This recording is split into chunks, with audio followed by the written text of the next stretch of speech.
Good morning, boys and girls. Today is Tuesday, and yesterday was Memorial Day. I hope you had a great long weekend. And tomorrow I'm going to get to see you from the car, but I'm going to get to see you when you drop off your textbooks and pick up your bag and a little something that Miss Martinez and I have for you. And then Thursday is going to be our math test. So since you have to return your textbooks on Wednesday and the test is Thursday, be sure that you have studied and studied today so that you don't have to worry about that on Wednesday. Our last skill that we're going to learn before our test is this one, boys and girls, which has to do with money, making change. And this, I think, is probably one of the most important things to learn because it is so useful when you go to the store, particularly when you're going to buy anything. It's really good to know if the person who's giving you change is giving you the correct change and is not jipping you, or the other way around. So how do we do this? There's two ways of making change. First, counting up. That's one of the ways.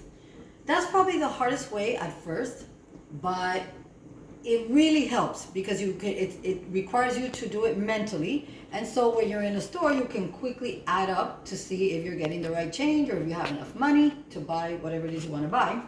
The other way is to subtract, which you already can do because we've already learned how to subtract with zeros. And so therefore, that's going to be pretty easy for us. How would I want you to do it? Whatever is better for you, boys and girls. If you're very good at adding up, then do that. I'm going to show you the two ways. And if you're not very good at adding up, counting up in your head, then subtract, whichever way. When I was 15, 16, I worked at stores where they had a cash register, but they didn't have, the cash register never gives you the change. So I had to learn, and most everybody who worked at that time had to learn how to add up and give people change. All had to be done mentally. So it's really just something that the more you practice, the better you get at it. So let me show you the two ways. All right. So counting up. Let's suppose that you're buying a book that costs $8.79 and you give the cashier $10. How do you count up? You count up, you think to yourself, $8.79. Use easy numbers, boys and girls. 79 is not an easy number, but 80 is an easy number. So how much do you have left to get from 79 to 80? It's 1 penny. So in your head, you think of 1 penny. So you think, remember 1 penny is 01 because that's 1 penny. So you add up in your head 1 penny. Now you have 880, right? You add it up. This is all something you're going to be doing in your head. Now you have 880. You have to count up until you get to $10. So 880, now we can go by tens. Plus 10 more gives you $8.90. So now you have 10 more cents and now you have $8.90. And now you think another 10 cents would give you have another 10 cents would give you $9. So now you're up to $9, but you're doing all this in your head. It's 79 plus 1 penny is 80, 90, $9, and now you're almost at $10. What do you need to get to $10? One more dollar. So you add one more dollar, and now you're at $10. So what did you do? You added up. You went from $8.79 to 10 in your head. A penny plus 10, 10, and $1. So how much is all that together? You can do that in your head. $1.10.21. So $1.21 is what the cashier should be giving you. $1.21. Now, if the numbers are very high and it's very hard, you probably will use subtraction. But if it's something easy that you can do in your head, boys and girls, try learning how to count up because it's very, very useful when you don't have a calculator or a quick way to add, to subtract rather. Now let me show you the same problem using subtraction. All right, so let's subtract. We always subtract big number first. Remember, which of these two is the biggest number? $8.79 or $10? $10. So in our second way, we would put $10 minus what the book costs, which is $8.79. Now, boys and girls, be careful to line up your decimal point. Really important. We already learned how to do this at the beginning of the year. We subtracted. You learned that last year as well. How do we subtract this? Remember how we subtract with zeros? 0 taken away 9. Can we do that? Nope. Remember, we knock at the neighbor's door. Give me 1, honey bun. But what does the neighbor have? Nothing. So that neighbor has to go to the other neighbor. 0. Nothing again. The only neighbor that has anything is the first neighbor. So what happens? He gives him the only one he has left. And remember, he gives him 1, but he turns into a 9.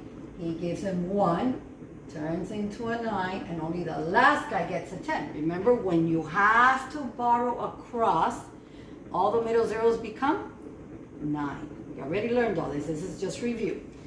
Now you can subtract. 10 take away 9 is 1. 9 take away 7 is 2. Your point. 9 take away 1. See, 9 take away 8, sorry, is 1. And 0 take away nothing is 0. So voila. Guess what, boys and girls? We have the same answer.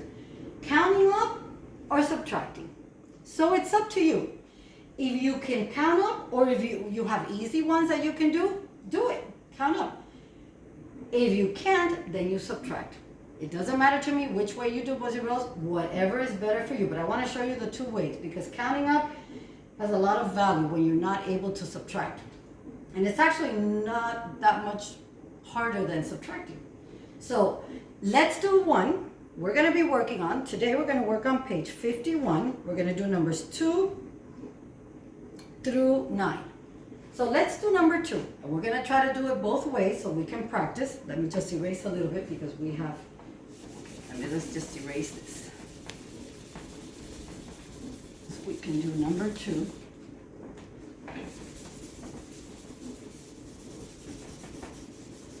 All right, so let's do number 2.